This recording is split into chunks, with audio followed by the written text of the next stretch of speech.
Happy New Year, everyone. Welcome to our first table talk with Pastor Jon for this year. Hey, everyone. And we're going to jump right into it, getting into the story of Acts again. Yep. And it was quite the story. Yeah, Acts 11 and 13, when you really slow down and do it, is a pretty amazing story of how the church was established. Yeah. And it's about dispersion, but it's also about God creating a new thing. Yeah, out of a terrible, terrible event, which we didn't spend a lot of time on, but out of a really terrible event, sort of like the archetype, not just for what we value, but actually for what's going to last forever, was established in this church. Right, right. And it was based on the message, and you summed that up for us, which is so important for us to remember, that it's not about us doing something, it's about the message spreading. Yeah, and I just think also, like I said in the sermon, and maybe if you didn't listen to it, please go back and listen. The problem with the word the gospel or the good news is lots of people use that word or that phrase, but what does it mean? What are you actually offering people? We have to be clear about what was being shared, because there's a lot of churches sharing a lot of things that they call the gospel, and it's not the gospel. Right. At all. Right, right. And so the work of God is progressing. Antioch becomes a center. And the important thing is that the Lord's hand was with them. Yeah, it's just this amazing, beautiful thing. You almost can't preach it, but to just think about this diversity of people actually singing together, eating together, it was unheard of. And so it's such a beautiful thing that God showed us what it can be like. And Antioch was not perfect, just like we always say all the time. There is no golden age to go back to. Right. These are snapshots in time. Right. But they are the thing that we're supposed to strive towards. Right. Yeah. There's beautiful things there to desire. To aim for. Yeah, exactly. Great. So there's a new identity forming. And you mention it because they were called followers of the way, and now they're first called Christians. In Antioch. Yeah, and it was an insult, right? And if you keep reading in the Acts, when Paul's trying to convince a politician about becoming a Christian, he's like, what are you going to try making me a Christian? You can just feel the insult. Peter's the only one that sort of hijacks the word and makes it ours near the end of his life. Yeah. But yeah, there is a new little Christ, which was an insult, but actually, that's what we're supposed to be. Yeah, exactly. I mean, that's why we talk about imitating Christ, becoming fully devoted followers of Christ, even as we're going to talk about the discipleship dimensions, to imitate Christ where he is at. Yeah. Right. And so we want to build on that idea that God is going to work in and through us. He's going to do amazing things. In this case, it was multicultural. Yeah.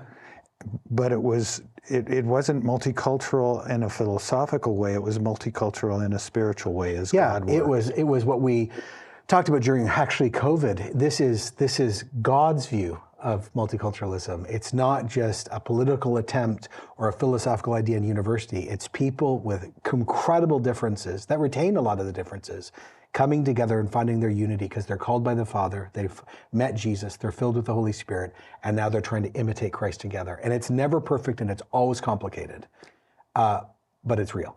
Yeah. Yeah. And it becomes real as individuals exercise their spiritual gifts. That's right. Absolutely. And Agabus becomes an example of that. Yeah, the gift of prophecy. And then you've got teachers there. Saul and Barnabas are teaching. And I mean, there's so much more. But yes, the thing I said this multiple times during COVID. I want to say it again as we start 2024. Our unity as Christians is never found within us. Our unity is always external. It's the thing that keeps us together. Right. Our unity is in God the Father's calling. Our unity is in the work of Jesus in our life. Our unity is we share the Holy Spirit. So our unity, if we ever try to make it about what we find in us, we'll divide. We'll go back to what we were. Right. Just like that. Right. We'll just become. Yep. It will become our culture. Yeah. Right. Right. And so it's this amazing moment, and it's that moment you want to hold on to. Sure. Yeah. And God says, "Nuh-uh, let's send Barnabas and Saul on to the next stage." Yeah, I think it's just maybe I'll say two things, especially for you watching Connect groups directly. Number one, do you actually want to be part of a church that looks like Antioch? You have to ask yourself that question. If you go back and listen to the message, you really want to be part of a church where spiritual gifts are emphasized, spiritual disciplines, intentional biblical multicultural. Like, do you want to be part of a church like that? Because that's what we're heading towards. But deeper than that too, you've got to have this place where you're like, I desire for God to move in profound ways, including if he removes people or leaders we love. Mm-hmm. Because actually, he's the one who's got the bigger plan for the global church, mm-hmm. not just Antioch or Sanctus. Mm-hmm. So we've said this for years. It should be an expectation that leaders, both lay leaders and staff leaders and elder leaders, come and go, not regularly, but normally, because the Holy Spirit is actually telling us what to do. Right, right. And it's about leaders, but it's also about the unnamed people. Yeah. Like this is the thing when I read through Acts 11 pre-Christmas, I was like, isn't this intriguing? Multiple people pointed it out, that one of the most significant churches in church history is started by people we have no clue their names. And that, again, like I encourage the congregation, I encourage you today, please remember that faith, it's so hard in an algorithm-based culture where everything is based on looking at it. Faithfulness is what gets rewarded. Mm-hmm. Faithfulness gets rewarded. Mm-hmm. And so it's important for all of us to be personally faithful mm-hmm. and to be assessing our own discipleship. Yeah, and we just want to encourage, we do this all, some of you have done this so many times, you're like, oh, I'm so bored of this.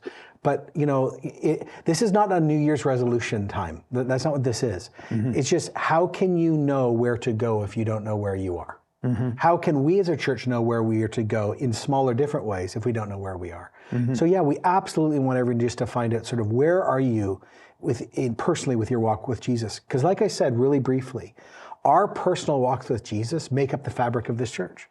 So it's interesting, if we're not walking well with Jesus, we grieve the Spirit. And if we grieve the Spirit, then we grieve the Spirit for other people. Our personal lives affect the whole. And so it's critical we just go, I know where we are, I know where I am, and I want to really make this one or two things a priority this year.